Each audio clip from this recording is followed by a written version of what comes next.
6월 14일 법률방송 로투데이 시작하겠습니다. 첫 소식입니다. 집배원들로 조직된 전국 우정노동조합이 어제 여의도 한국노총에서 쟁의조정 신청, 총파업 선언 기자회견을 열고 오는 24일 찬반 투표를 거쳐 다음 달 9일 파업에 돌입한다고 발표했습니다. 사상 초유의 집배원 파업이 현실화되고 있는데 핵심 쟁점이 무엇인지, 공무원인 집배원의 합법 파업이 가능한지 등을 알아봤습니다. 심층 리포트 김태현 기자입니다. 핵심 쟁점은 한계 상태에 다다른 집배원 인력 증원입니다. 우정노조는 여기에 각종 수당 현실화와 주 5일제 근무도 아울러 요구하고 있습니다. 우정노조는 구체적으로 경영평가 상여금 평균 지급률 명시와 집배보로금과 발착보로금 인상, 상시 출장여비 인상, 비공무원 처우 개선 등 10개 안건을 요구하고 있습니다. 작년만 해도 25명의 집배원이 안전사고나 과로사 등으로 사망했다. 올해도 벌써 8명이 사망했고 지금도 2명이 과로사로 중환자실에 의식 없이 있다. 집배원 근로개선 추진단이 발족돼 장시간 노동을 줄이려면 최소 2,000명을 증원해야 된다고 권고했지만 전혀 이행이 안 되고 있다는 것이 우정노조 이동호 위원장의 설명입니다.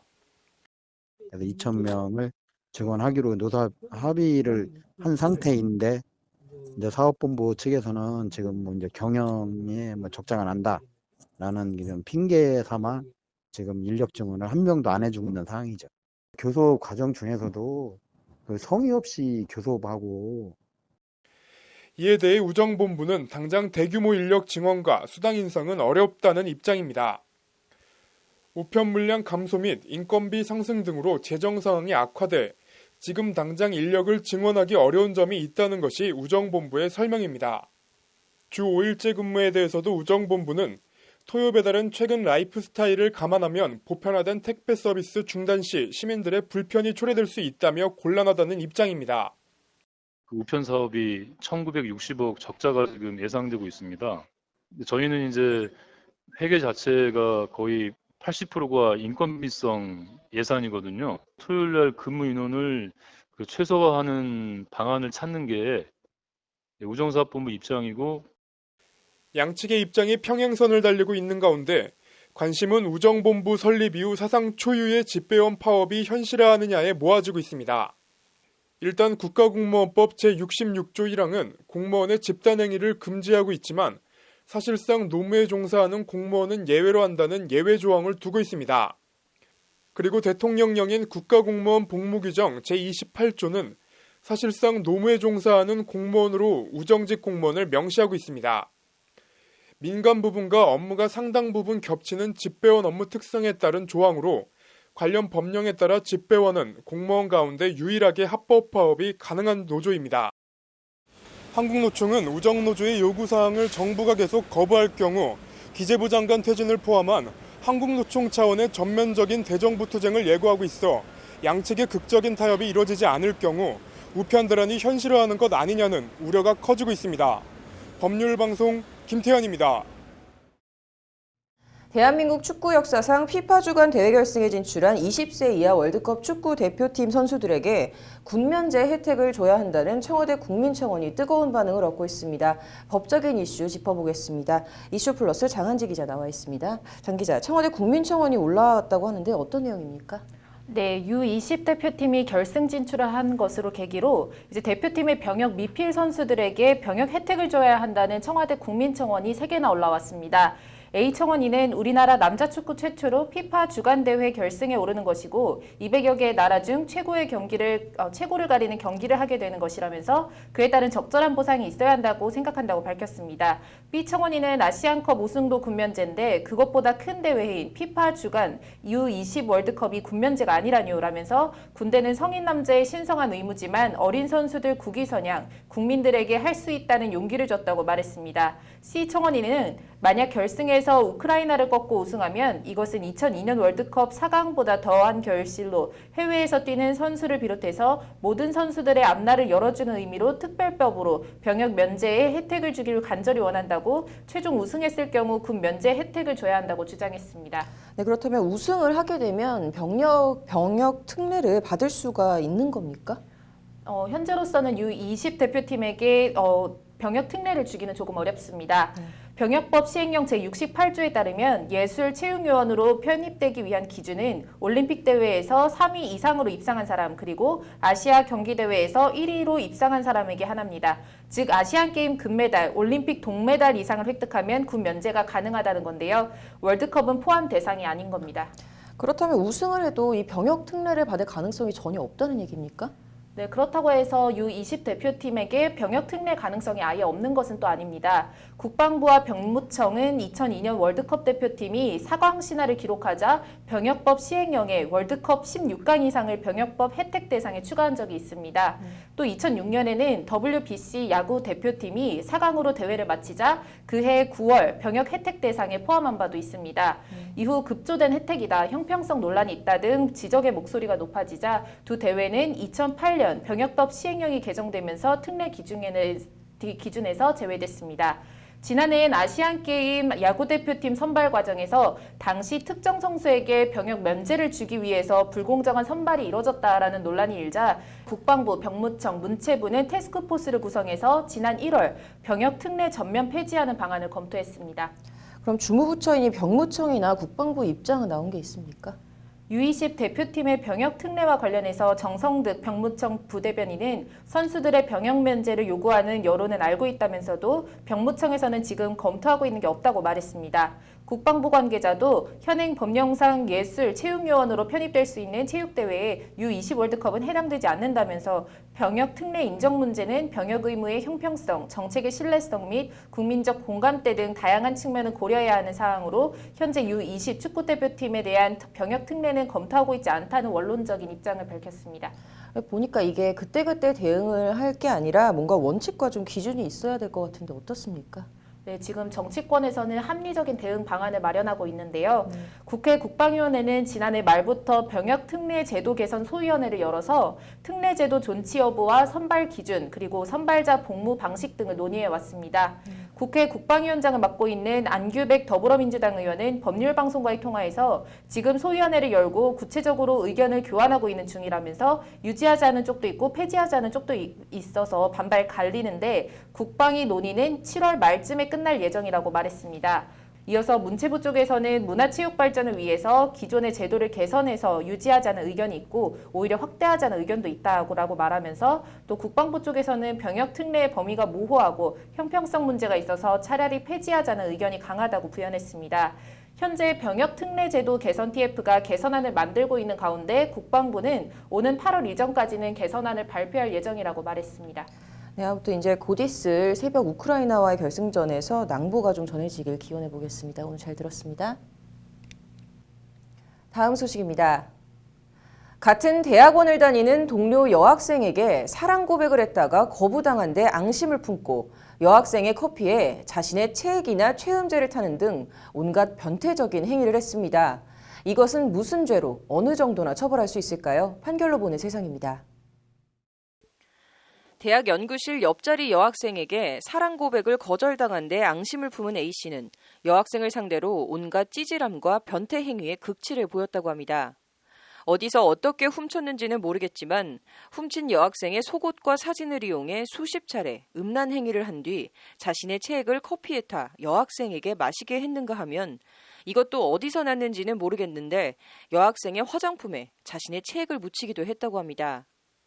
체액뿐 아니라 체음제나 변비약 등을 커피에 타 마시게도 하고 여학생의 일거수일투족을 관찰하고 훔쳐보며 몰래 대화나 통화 등도 녹음했다고 합니다.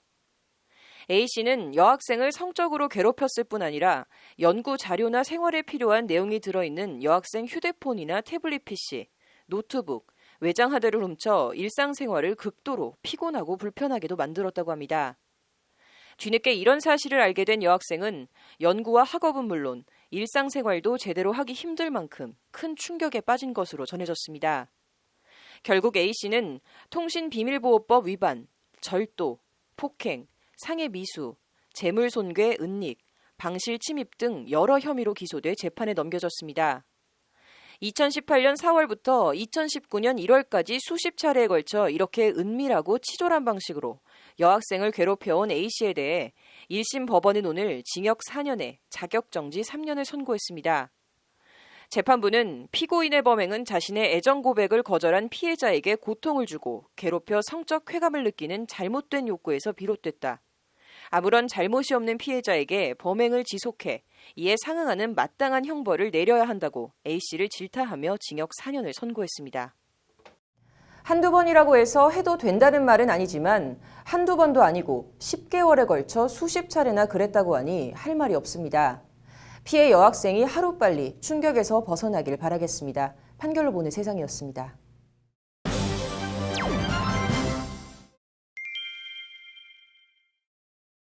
대법원 전자법정 구축 사업을 담당하며 전직 직원 업체에 수백억 원대 일감을 몰아주고 6억 9천만 원의 뇌물을 챙긴 법원행정처 직원들에게 1심에서 중형이 선고됐습니다.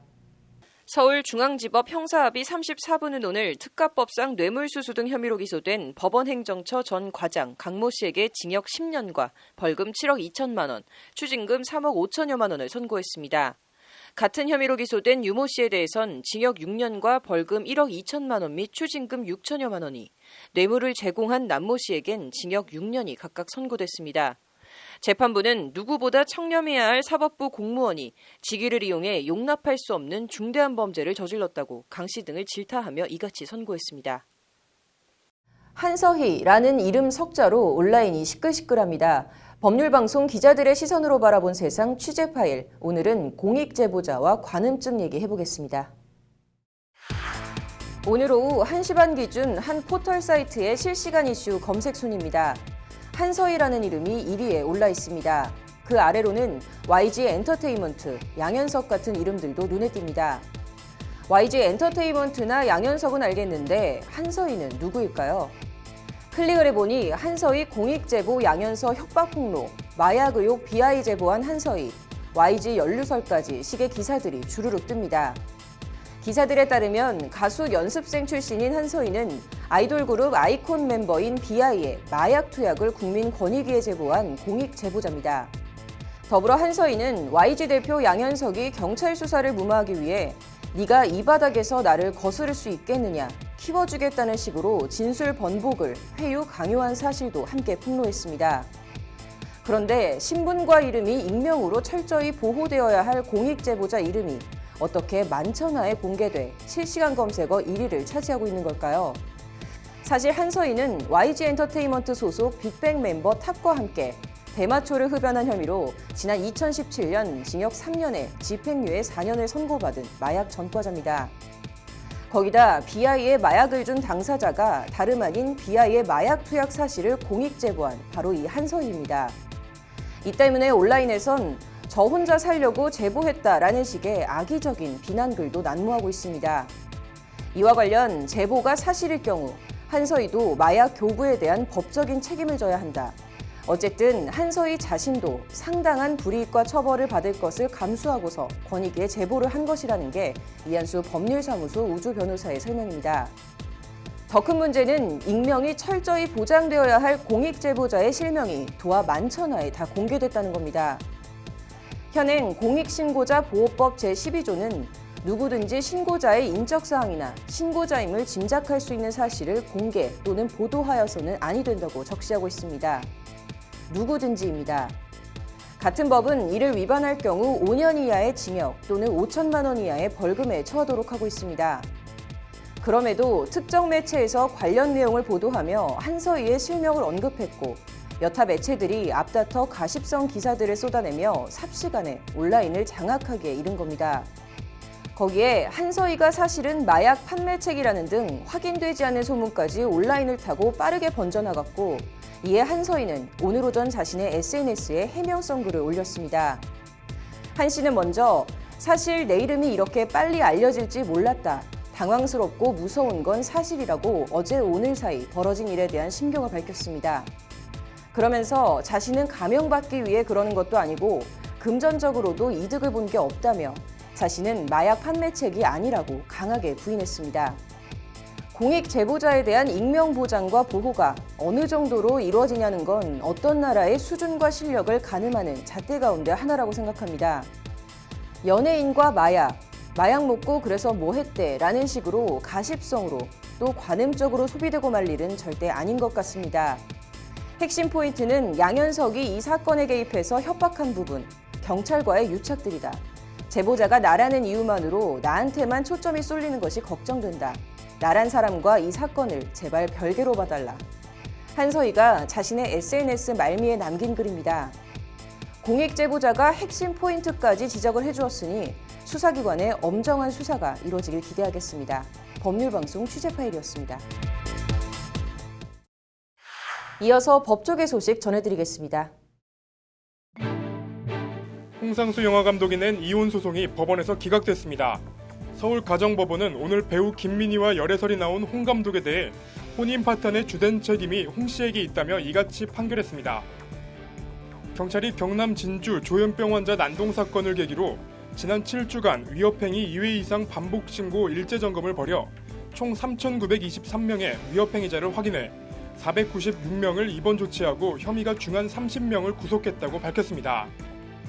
우리나라 일부 농어촌 지역이 초고령 사회에 진입한 가운데 인권위가 보건복지부 장관과 농림축산식품부 장관에게 농어촌 지역에 거주하는 노인의 인권 증진을 위한 관련 제도 개선을 권고했습니다. 박종문 신입 헌법재판소 사무처장이 오늘 오전 10시 헌재 대강당에서 취임식을 갖고 업무를 시작했습니다. 박 처장은 취임식에서 시대와 사회에 해야 할 몫을 다하는 헌법재판소가 돼야 한다고 강조했습니다.